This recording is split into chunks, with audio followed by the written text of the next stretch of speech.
Bapak, Assalamualaikum warahmatullahi wabarakatuh. Waalaikumsalam warahmatullahi wabarakatuh.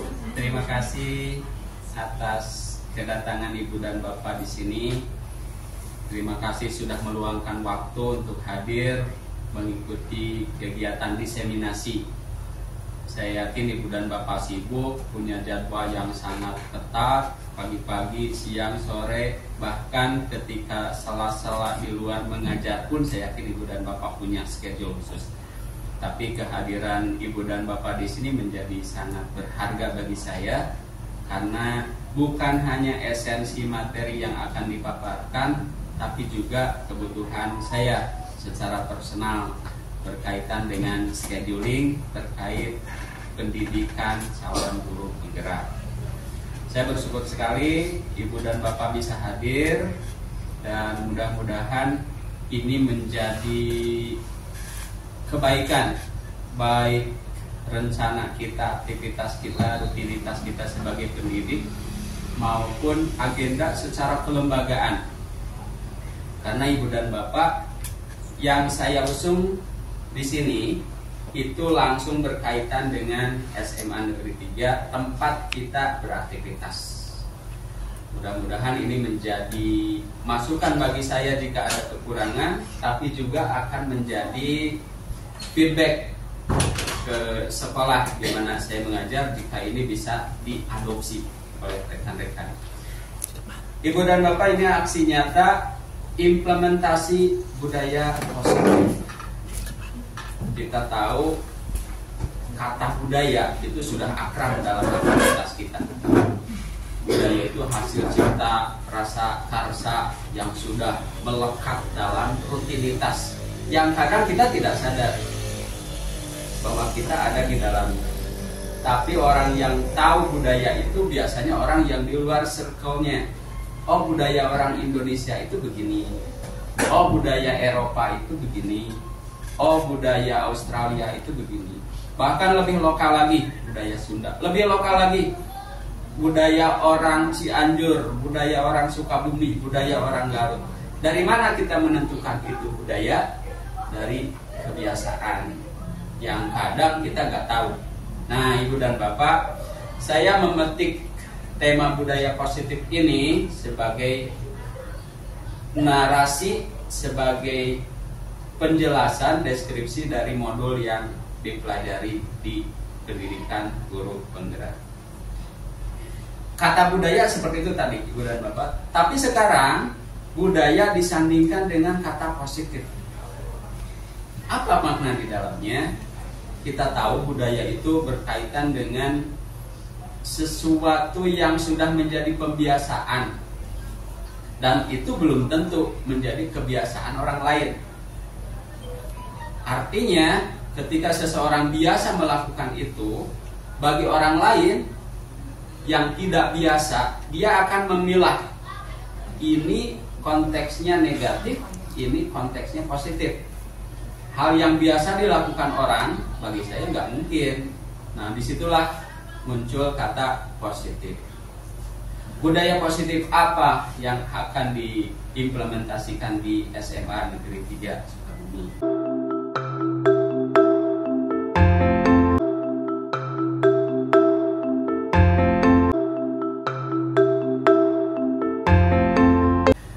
Baik, sebelum melangkah jauh tentang itu, Ibu dan Bapak yang sudah terlibat dalam aktivitas guru penggerak tentu sudah akrab dengan kata aksi nyata.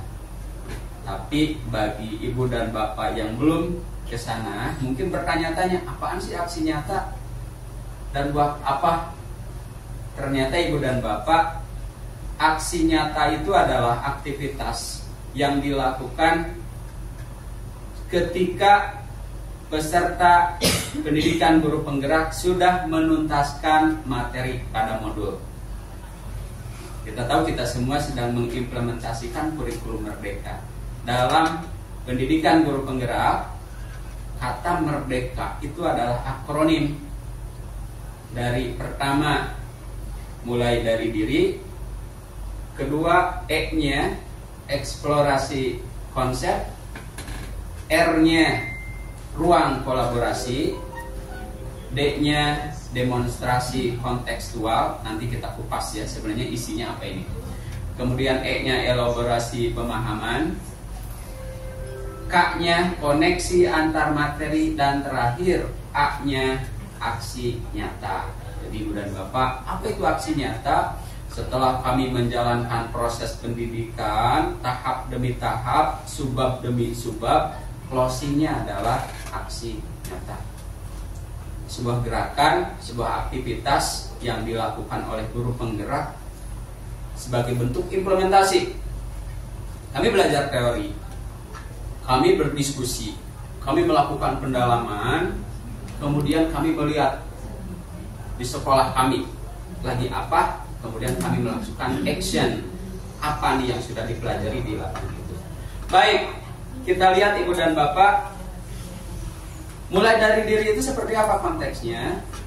Kita semua guru, ketika kita berhadapan dengan siswa, masuk ruang kelas, berhadapan dengan materi, berhadapan dengan rutinitas, mulai dari diri artinya kita harus bisa merefleksi dulu saat kita menjadi siswa, saat kita SD, saat kita SMP, saat kita SMA, dibandingkan dengan materi yang kita pelajari. Apakah dulu kita mengalami materi-materi itu?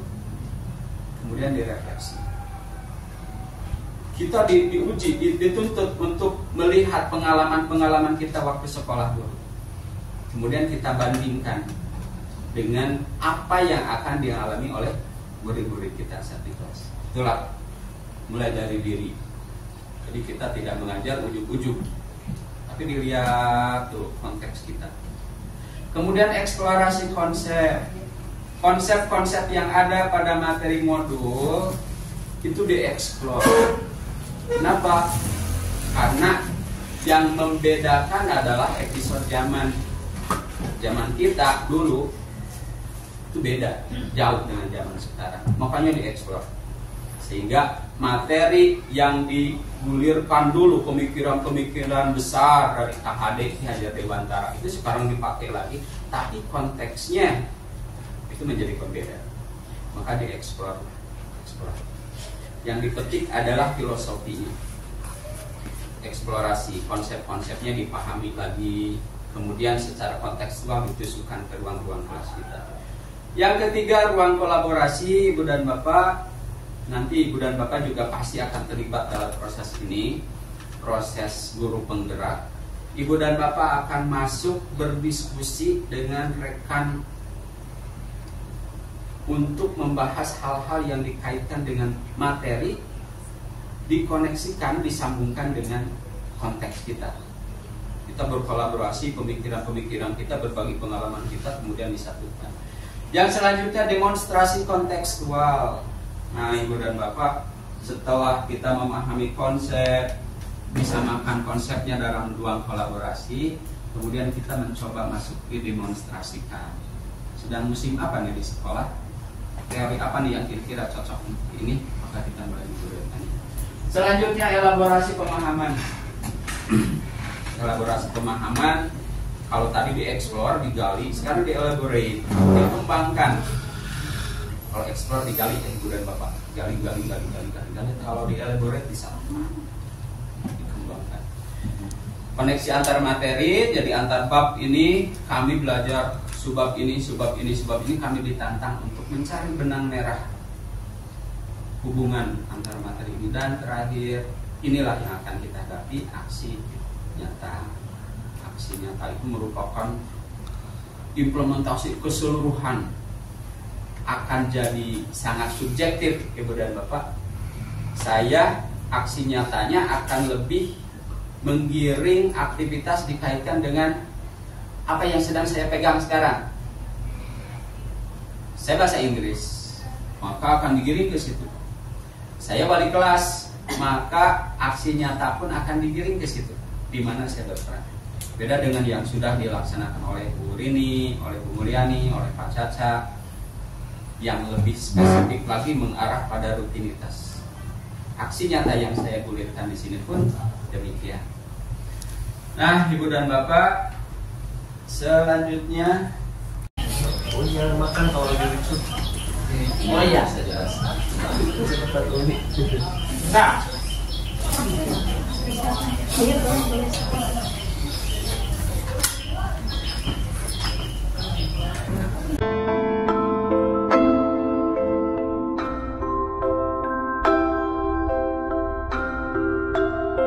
baik Ibu dan Bapak, kita lanjutkan.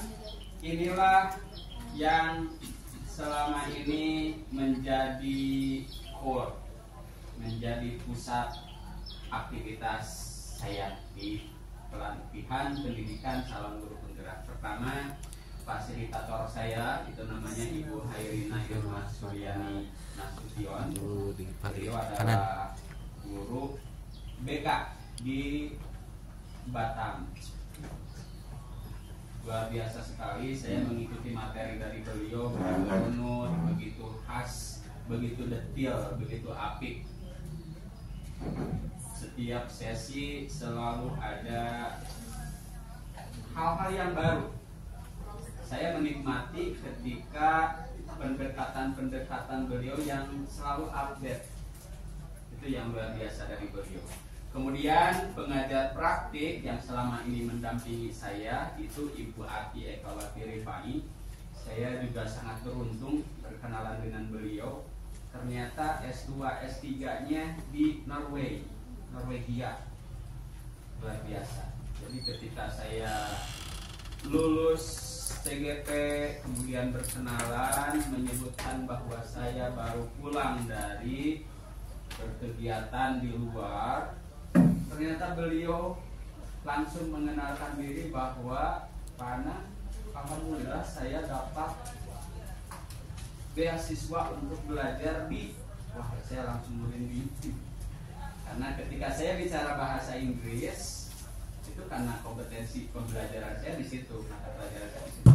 Ibu Ati Rifai ini selain bahasa Inggris, bahasa Indonesia, tapi juga bicara bahasa Norway, bahasa Norwegia. Ini luar biasa. Terima kasih, Mang Dadi. Nah, Ibu dan Bapak, beliau adalah guru SLB. Guru SLB.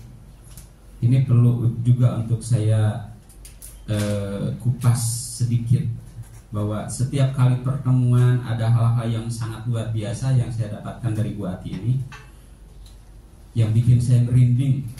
Ibu dan Bapak, kita mengajar di SMA, kita tahu materi yang akan kita sampaikan, kita tahu episode-episode yang akan kita jalani semester 1, semester 2, masuk kelas 11, semester 3, semester 4, masuk kelas 12, semester 5, semester 6. Tapi beliau bercerita di SLB itu dengan berbagai macam kelas level penanganan kasusnya, itu bikin merinding. Berkaca-kaca saya menyimak. Mereka secara biologis tumbuh normal, tapi secara mental, secara psikis beda. Bagaimana mereka di kelas usianya usia SMP, tapi cara berpikirnya masih balita, cara berpikirnya masih jauh di bawah. Seperti apa dia menangani? Kemudian kita tahu ada episode semester 1, 2, 3, 4. Bagi mereka tidak ada, dan targetnya pun blur. Mendampingi aktivitas kelas seperti itu, subhanallah, saya bersyukur. Saya belum tentu bisa, Mang.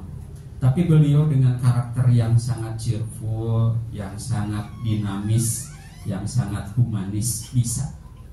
Bahkan ada hal-hal yang kita tahu, Ibu dan Bapak, kalau usia SMA, desakan pertumbuhan biologisnya kan kita tahu deh. Ada kebutuhan, sesuatu kebutuhan yang kita tidak bisa secara vulgar disampaikan. Sementara mereka itu mengalami, dan mereka gak punya daya kontrol yang sebagus kita. Kita bisa membayangkan ya Ibu dan Bapak, mereka dewasa secara biologis, tapi dia tidak bisa kontrol apa sebenarnya yang sedang terjadi dengan dirinya. Dan banyak kejadian-kejadian unik di dalam kelas, di toilet, di WC, ya toilet WC, di kantin, di taman. Nah, itu yang membuat kita harus bisa lebih introspeksi, lebih humanis dengan siswa kita. Dan yang lebih mengerikan, Ibu dan Bapak, ada kejadian seperti ini. Keluarga dengan keturunan yang ya disebut kekurangan bukan ya, karena kita diciptakan sempurna. Tapi orang tua tidak menerima membawa anak tersebut ke sekolah, ke SLB, ditinggalkan dan orang tuanya menghilang tanpa jejak. Harus seperti apa ya? Dan beliaulah orang yang pakar dalam hal ini. Dari Norway pulang ke sini, bahkan dia menjadi andalan dinas sosial di Bandung. Itu kalau ada sekolah baru beliaulah kepalanya. Tapi sekarang beliau dimutasi di SMA di Sukabumi, kota Sukabumi, dan beraktivitas di SLB sini. Dan yang ketiga itulah saya, fotonya 4 tahun yang lalu. Si muda. Ya, baik Ibu dan Bapak, kita lanjutkan. Bapak, dari materi-materi yang saya dapatkan, kemudian pilih mana kira-kira tema yang cocok untuk saya gulirkan.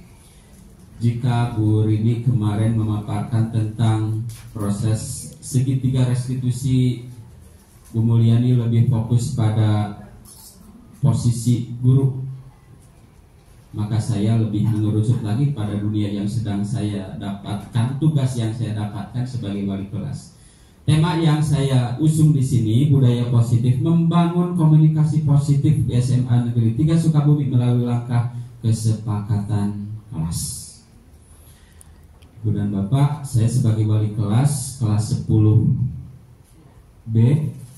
maka ini menjadi kesempatan bagi saya untuk mengimplementasikan materi yang saya dapatkan dari pelatihan pendidikan calon guru penggerak ini. Jadi alhamdulillah ketika mendapat tugas ini, melihat materi jadi nyambung, merasa diberi celah, diberi ruang saya untuk langsung praktek. Ya.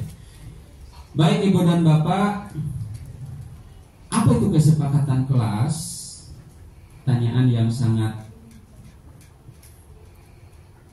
perlu dikupas secara detail. Ibu dan Bapak, dari aktivitas kita di sekolah, kita ingin apapun yang kita lakukan, apapun yang kita kerjakan, itu memiliki tujuan. Dan kita semua, gurunya, muridnya bisa sama-sama bersama-sama menuju tujuan tersebut. Kita memiliki tujuan pembelajaran, kita memiliki, anak-anak ternyata juga punya tujuan. Anak-anak punya cita-cita, punya keinginan dengan rutinitas aktivitasnya. Dan yang membentengi itu, memberikan kerangka aktivitas kita agar sampai di tujuan tersebut, kita punya satu kata yang sangat sakral yang kita semua ingin itu menjadi panduan, yaitu kata disiplin. Kata disiplin ini menjadi kata kunci. Kita sering mengancam, kalau tidak seperti ini, kamu tidak disiplin dengan ini, nggak mungkin kamu sampai di situ. Itu menjadi kata yang sangat kuat, ya, kuat untuk menggiring siswa kembali lagi, sedikit melenceng kembali lagi, sedikit melenceng kembali lagi. Ayo berdisiplinlah. Tapi kita bertanya, apa itu disiplin? Ini adalah Stephen R. Covey.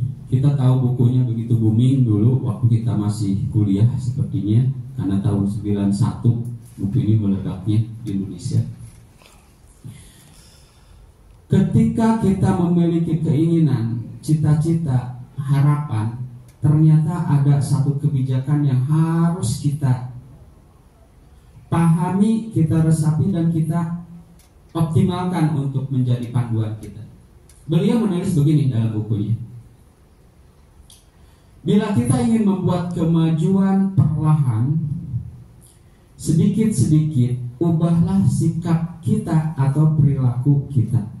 Kita sering menginginkan murid kita melakukan A, murid kita melakukan ini, murid kita selalu, tapi kita juga baru bisa menyampaikan.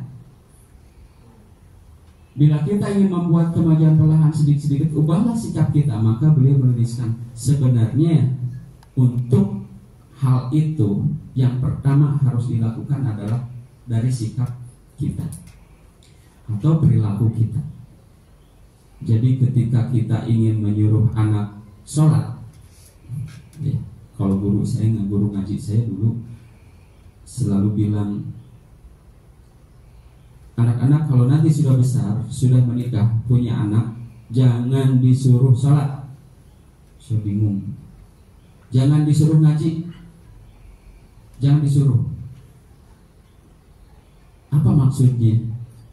Ternyata guru ngaji saya bilang, tapi kudu diajak. Artinya jangan disuruh sholat, tapi diajak sholat. Maksudnya bareng ayahnya sholat, ibunya tidak menyuruh anaknya sholat, tapi mengajak anaknya sholatnya bareng. Demikian pula untuk hal-hal yang kebaikan yang lain, untuk merapihkan pakaian, untuk ngepel, untuk menyapu. Bentuknya bukan lagi perintah, tapi lebih pada ajakan. Tunjukkan dulu. Namun bila kita ingin memperbaiki cara-cara utama kita, maka kita perlu mengubah kerangka acuan kita. Kerangka, Ibu dan Bapak, disiplin itu menjadikan frame, memberikan kerangka, batasan. Kamu harus begini, kalau tidak ini keluar jalur, maka di luar agenda, susah untuk mencapainya. Ubahlah bagaimana Anda melihat dunia, bagaimana Anda berpikir tentang manusia. Ubahlah paradigma Anda, skema pemahaman dan penjelasan aspek-aspek tertentu tentang realitas. Jadi semua yang kita instruksikan itu harus memiliki mudah dicerna, realistis, nyata, tidak mengawang-awang. Ibu dan Bapak, inilah kata disiplin. Kita mendengar kata disiplin, apa yang terbayang di benak kita? Kata disiplin. Kita selalu akrab dengan harus disiplin. Tapi seperti apa maknanya? Mari kita simak.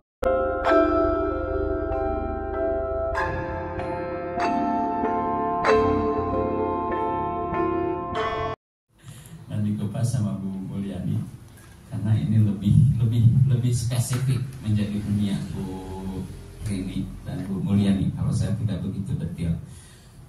Tapi Ibu dan Bapak, ini sebuah kondisi yang menjadi realitas kita semua. Bukan tugas BK saja, bukan tugas kesiswaan saja, tapi semua guru yang beraktivitas di kelas berhadapan dengan siswa ditantang untuk paham apa itu restitusi. Kalau BK kan kesehariannya dia menggali masalah siswa dan kemudian digiring masuk. Kesiswaan juga ini menjadi dunianya. Restitusi itu seperti apa? Ibu dan Bapak, hal yang mendasar, teori yang mendasar tentang restitusi yang harus kita pahami. Kita semua pasti pernah melakukan kesalahan. Pasti. Jadi ketika kita menyadari bahwa kita melakukan kesalahan, maka langkah pertama adalah bagaimana kita bisa belajar dari kesalahan tersebut, mendapatkan nilai positif. Yang namanya salah pasti negatif, tapi bagaimana kita bisa melangkah dan menarik hal positif. Kalau bahasa obrolan kita ambil hikmahnya, sama maknanya dengan kita ambil nilai positifnya. Ibu dan Bapak, restitusi itu bagaimana mengkondisikan siswa yang melakukan kesalahan, baik disengaja maupun tidak. Kemudian dia menyadari kesalahannya, kemudian dia mencari solusi untuk kesalahan yang sudah dia lakukan. Dan akhirnya dia dapat pelajaran dan kemudian dia kembali pada tracknya. Ya. Itu definisi yang globalnya. Kalau secara kalimat narasinya, restitusi adalah proses menciptakan kondisi bagi murid untuk memperbaiki kesalahan mereka. Dia sudah melakukan kesalahan, disadarkan, kemudian digiring untuk memperbaiki. Usaha refleks dari kita, ibu dan bapak, kalau melakukan kesalahan, yang refleks dia, yang terbersit adalah menutupi kesalahan itu. Dengan cara apa? Yang paling ekstrim adalah dengan berbohong. Itu yang sangat ekstrim, sangat kontras. Kenapa? Karena dia tidak akan pernah kembali belajar mengambil nilai positif dari hal kesalahan dia. Kenapa? Karena dia sudah menutupi kesalahan itu. Tapi restitusi menggiring bagaimana siswa itu bahwa kesalahan itu biasa. Semua orang bisa melakukan kesalahan, baik serupa, lebih besar, lebih kecil, disadari atau tidak. Tapi tugas kita guru adalah menjadikan kesempatan, membuka ruang, membuka kesempatan kepada siswa bahwa kita bisa belajar dari kesalahan itu. Mereka bisa kembali pada kelompok mereka dengan karakter yang lebih kuat. Restitusi juga merupakan proses kolaboratif. Artinya butuh fasilitator, ibu dan bapak. Kalau siswa melakukan kesalahan, tidak ada yang mengingatkan, mungkin dia akan terbersit untuk memperbaiki, tapi lebih banyak dia abai. Jika ada yang bertanya pun dia akan cenderung berbohong. Maka di sini ada proses kolaboratif, keterlibatan orang lain. Kita lah para guru yang ada di balik itu. Mengajarkan murid untuk mencari solusi untuk masalah mereka dan membantu murid berpikir tentang orang seperti apa yang mereka inginkan.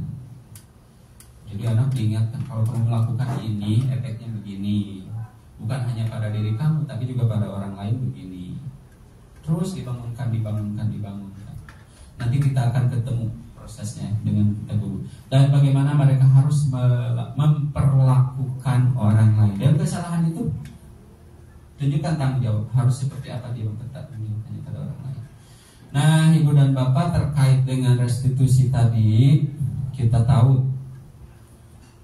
dan kita sering mencari-cari sebenarnya seperti apa nih kita harus memposisikan diri kita. Ini sudah dibahas dalam oleh Bu Mulyani sebenarnya, jadi saya tidak akan terlalu detail.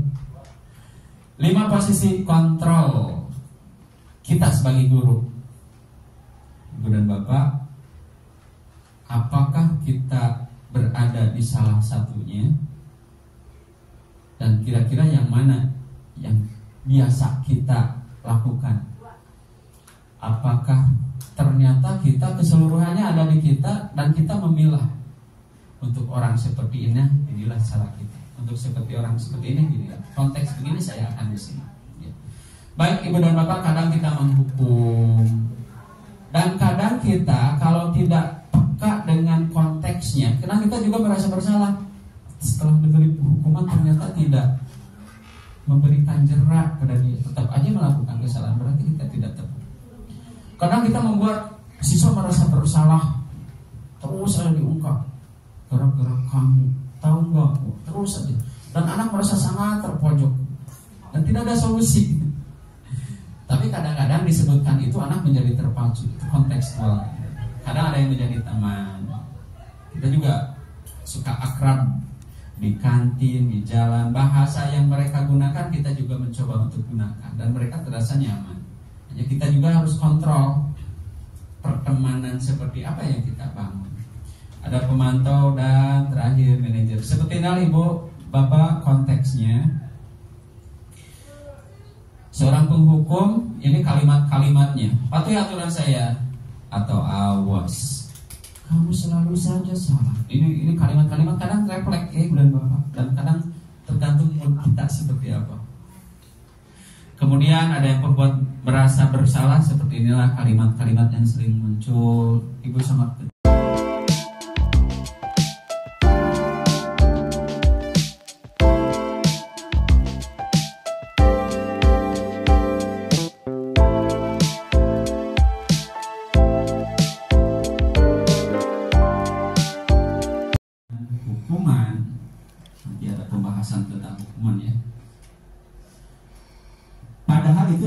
berbeda. Karena belajar tentang disiplin positif tidak harus dengan memberi hukuman. Ini paradigma ibu dan bapak, karena banyak selalu mengidentikan disiplin, tidak melakukan itu hukuman, selalu ditempelkan dan hukuman. Kita lihat di mana kita menganggap bahwa itu tidak perlunya di mana. Justru itu adalah salah satu alternatif terakhir, dan kalau perlu tidak digunakan sama sekali. Hukuman itu tidak perlu dengan kata disiplin. Jadi anak itu nggak merasa dihukum, tapi dia dibalikan.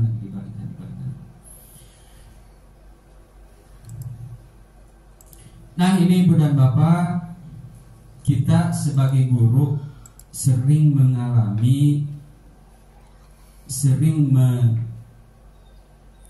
menyimpan dalam memori kita bahwa posisi kita ingin menggiring siswa melakukan ini, tidak ada yang lain, tidak ada opsi. Siswa kalau tidak melakukan ini pasti gagal. Harus guru itu memberikan aturan yang sangat strict. Dan ini ternyata ada teorinya, ibu dan bapak, namanya choice theory, meluruskan beberapa miskonsepsi tentang makna kontrol. Kita kadang-kadang masuk kelas, kita selalu jalan ke belakang, lihat sampah, lihat bagaimana siswa yang tasnya, lihat pakaiannya, lihat bukunya, berbagai hal kita tinjau, kita lihat. Kita memposisikan diri sebagai kontrol. Ternyata banyak hal yang harus kita luruskan.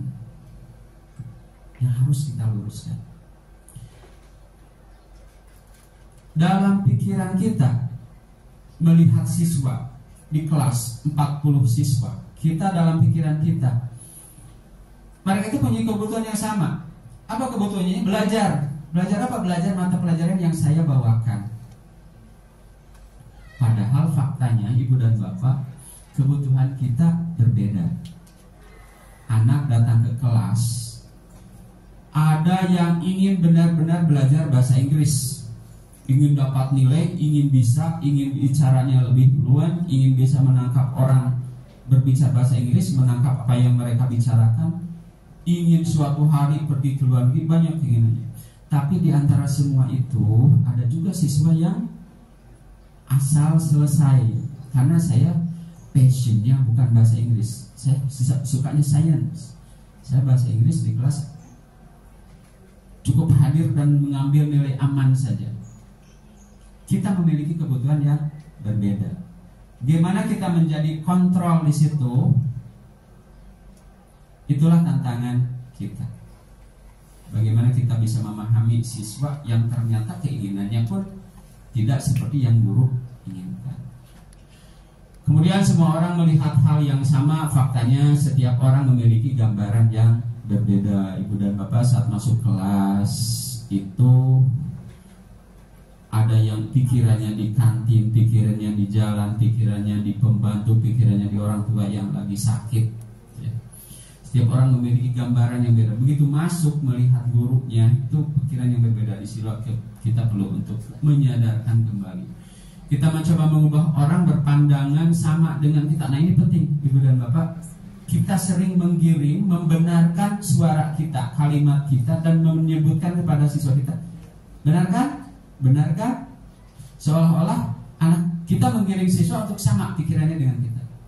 Contoh sederhana, ketika kita sekarang musim politik, zaman episode berpolitik, kemudian ada capres, kemudian kita mendeskripsikan satu, menggiring supaya pemikiran anak juga sama seperti yang ada di pikiran kita. Itu contoh sederhana. Kemudian sebenarnya kita masih pendapat, menggiring supaya anak masuk dalam pendapat kita. Saya tidak suka dangdut, menggiring opini supaya anak-anak juga tidak suka dangdut. Dia langsung menggulirkan bahwa dangdut itu begini. Itulah yang fakta yang kadang-kadang harus kita cermati. Yang sebenarnya kita tidak berposisi di situ. Kita harus memahami bahwa kita berusaha memahami pandangan orang lain. Oh, saya tidak suka, yang lain suka. Ibu dan Bapak, saya ikut di KAMI waktu kuliah, Kesatuan Aksi Mahasiswa Muslim Indonesia. Saya ikut di HMI, Himpunan Mahasiswa Islam. Di situ Ibu dan Bapak, ketika diskusi, rapat, demo, gerakan, aktivitas apapun dulu tahun 98-97, yang selalu menjadi wacana demo itu selalu mengerucut bahwa kami tidak setuju apapun yang dilakukan oleh Amerika. Bagaimana negara-negara Timur Tengah jadi berantem karena Amerikanya. Tapi Ibu dan Bapak, ketika saya bergulir, ujung-ujungnya saya butuh beasiswa, kami diskusi, ternyata pandangan saya tentang dunia beda. Yang awalnya di kelompok HMI, kelompok kami, kemudian saya menjadi sendiri, bergerak sendiri mencari beasiswa. Ternyata Amerika dengan gayanya menawarkan beasiswa. Dan ujung-ujungnya ketika melihat Amerika dengan cara pandang saya beda. Apalagi setelah ditemukan Amerika seperti ini. Begitulah cara memandang. Jadi bagaimana siswa memandang sesuatu tidak harus kita giring seperti cara kita memandang sesuatu itu. Tidak harus disamakan. Tapi kita menggiring kita untuk memahami pandangan orang lain tentang dunia. Dipahami dulu. Jadi menggiring siswa, kita berusaha memahami pandangan orang lain tentang dunia. Memahami siswa, antar siswa memiliki pandangan tentang sesuatu itu harus dipahami bahwa itu adalah berbeda.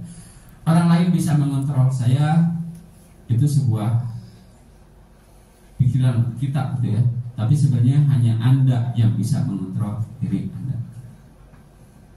Kita seolah berperan, saya bisa mengkondisikan dia. Kita balikan bahwa sebenarnya mereka semua punya hak, punya kekuatan untuk mengkondisikan mereka masing-masing.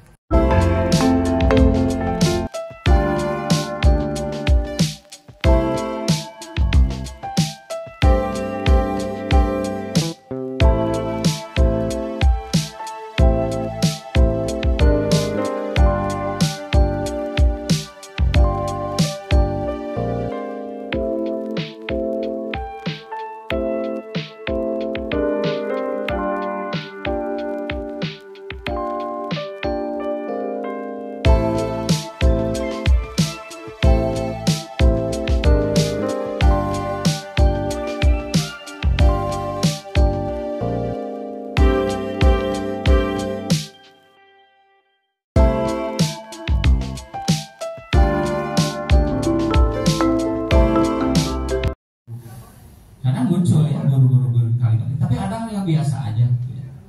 Itu mental kita yang harus dilatih. Kemudian seperti apa teman? Nah, seperti inilah ya, guru sebenarnya punya power yang kuat, tapi bahasa yang diingat, ayo bantulah demi bapak ya. Nah, seolah-olah bapak dia itu nggak mampu, tapi sebenarnya dia memberikan kesempatan. Ayo ingat, tidak bantu gimana sih? Ayo ingat tidak bantuan Bapak selama ini. Ayo ingat tidak bantuan Bapak selama ini, ya. Baik, kita lanjutkan. Ini sebagai posisi pemantau, ya, yang lebih sering diterapkan ini bagi ibu dan bapak yang piket, ya, kan suka refleks. Ya.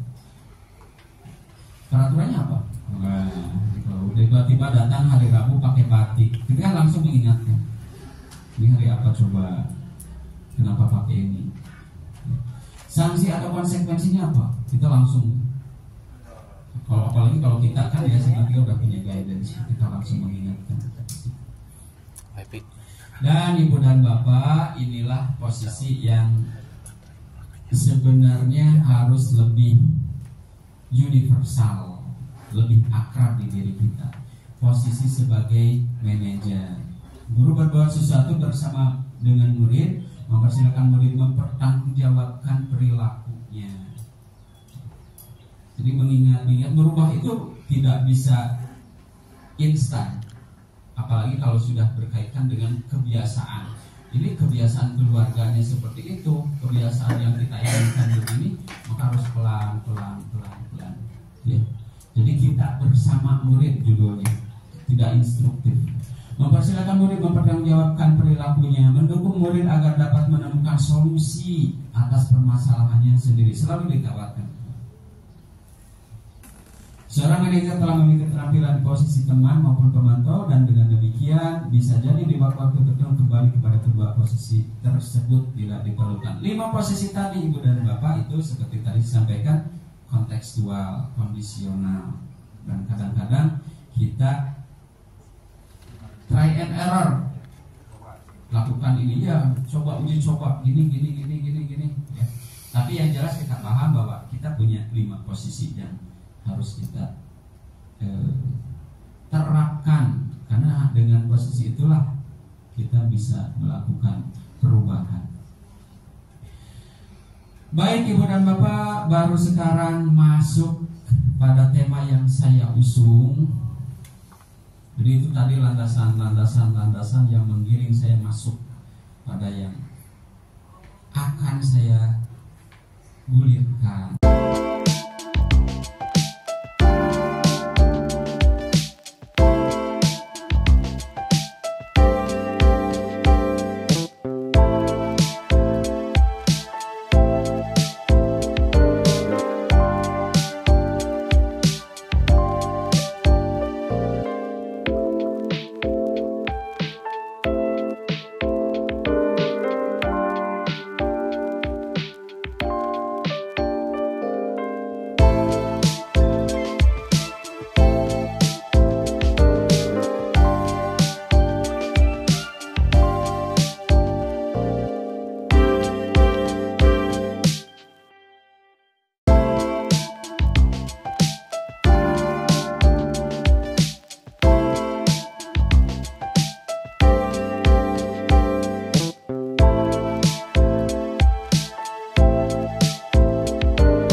Kita berusaha untuk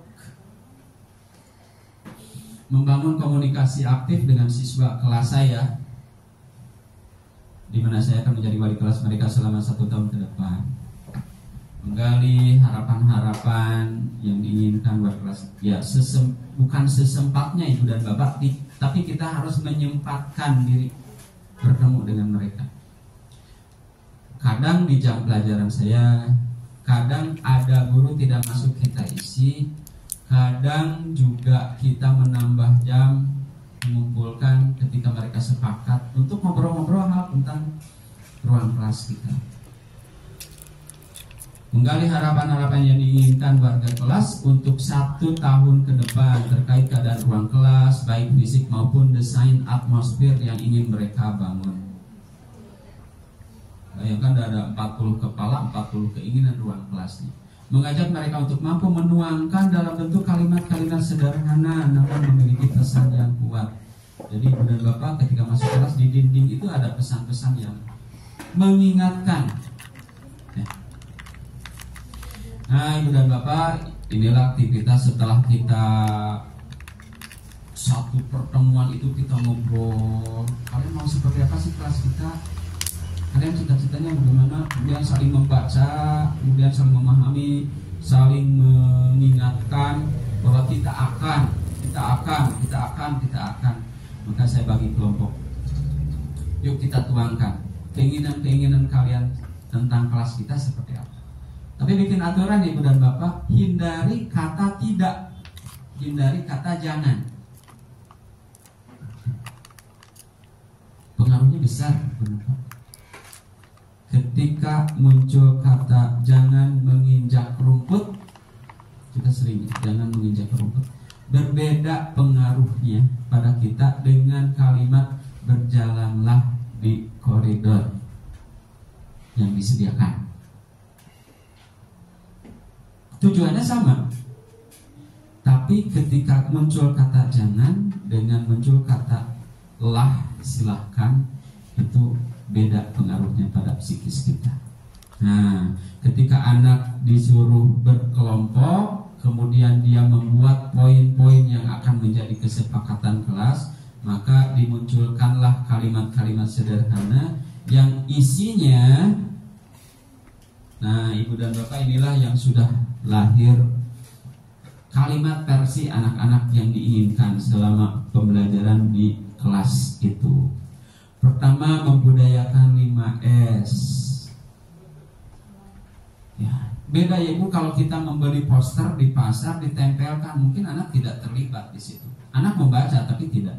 Tapi kalau anak menuliskannya sendiri, mendiskusikannya, keluar kalimat-kalimat itu dari mulut mereka, keluar dari mulut teman mereka dan mereka mendengar sendiri, itu beda. Auranya beda. Datang tepat waktu. Sebenarnya kalimat dari teman-teman yang banyak bermuncul adalah jangan terlambat. Tidak dengan kata-kata sebut, tapi dengan kata ini seolah menjadikan boundaries, batasan yang membuat kita ingin melakukan dalam konteks yang senang, positif. Datang tepat waktu. Kemudian mengikuti upacara bendera. Ini kalau dituliskan, disimpan di kelas, menjadi pengingat. Saya tekankan, kalian semua punya hak, wajib bahkan untuk mengingatkan temannya yang lalai. Kalau ada temannya abai dengan aturan bahwa kita harus upacara, dia diem di kelas, nyantai, kemudian tidak diingatkan, maka yang salah satu kelas. Mengikuti dan melaksanakan segala kegiatan kerohanian. Ada sholat duha hari Jumat, ada sholat duhur berjamaah, yang perempuan, yang laki-laki juga. Ada aturan lagi di balik itu, jika tidak melakukan digiring. Ya.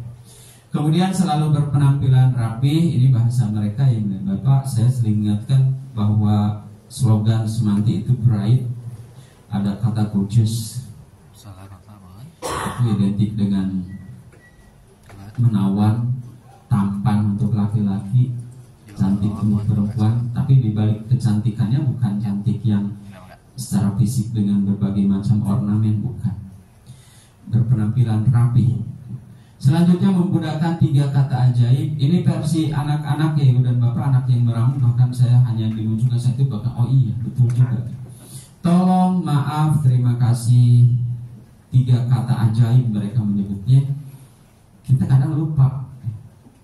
Kita sering melakukan sesuatu dengan rada ketus gitu ya, padahal di samping kiri kanan kita banyak orang yang kalau dibilang tolong dong bantu, itu ternyata kata itu emang ajaib. Dia menjadi memperhatikan, terlepas dia mau bergerak membantu atau tidak, tapi kata itu memberikan pengaruh yang luar biasa. Yang kedua, maaf.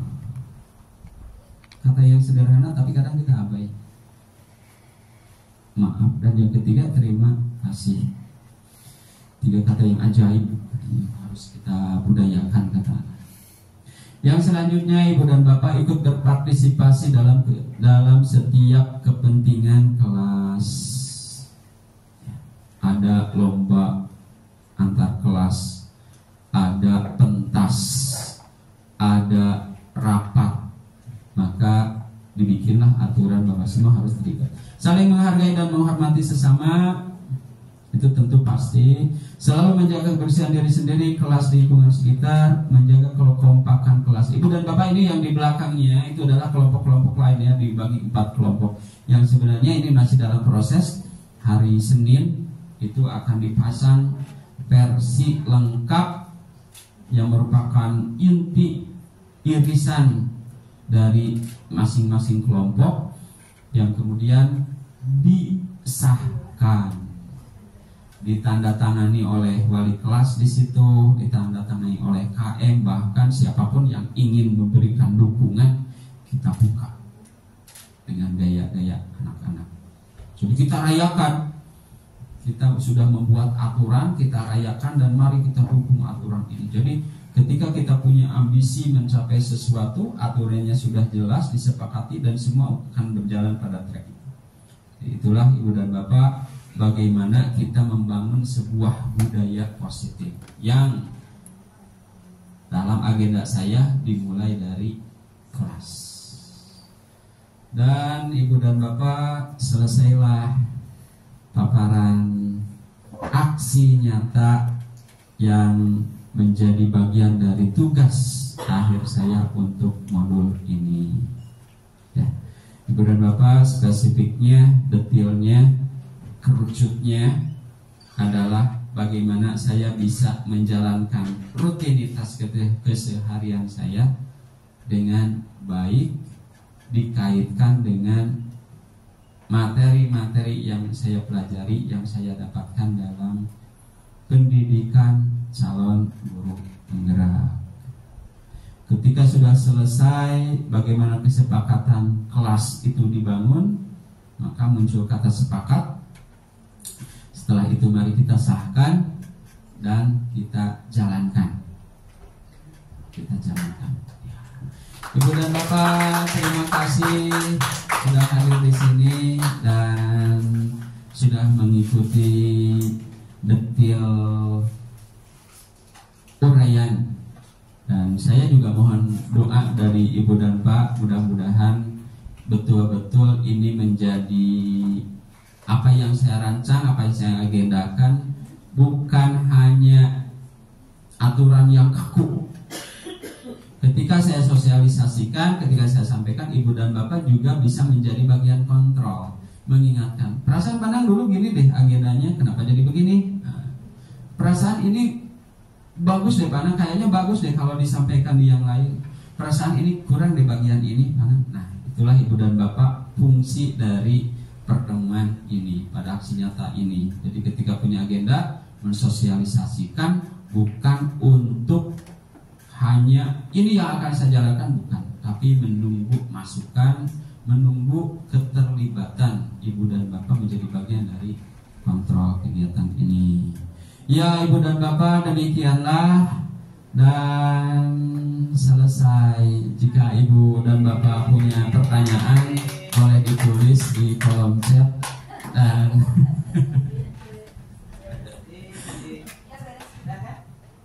ada sesi tanya jawab nggak Bu ini? Boleh? Ya, boleh bertanya, silakan, dan boleh dengan jawabannya.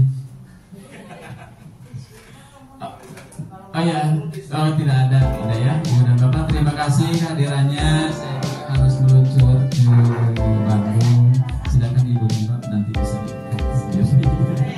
Ya, terima kasih. Assalamualaikum warahmatullahi wabarakatuh.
ASEAN, bahkan ada luar ASEAN yang ngotot ingin gabung di welcome, itu dari India. Ada satu tim 8 orang, 6 guru, 2 guru, 6 siswa.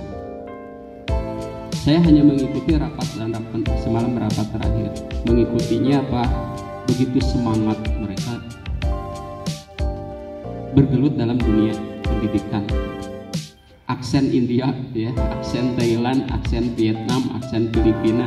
Saya menikmati. Saya sebagai guru bahasa Inggris, ya, karena bahasa Inggris saya mungkin bagus menurut mereka. Iya, karena saya guru bahasa Inggris.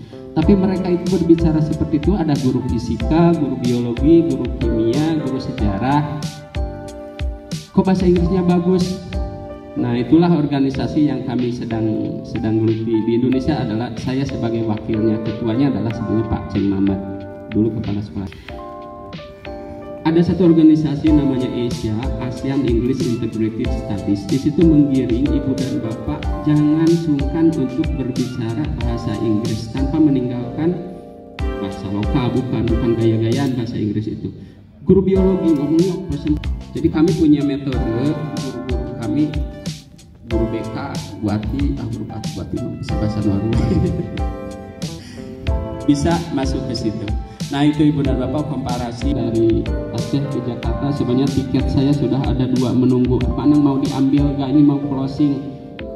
Itu ke Bali. Di sana sedang ada pelatihan dan nama saya sudah berderet gitu.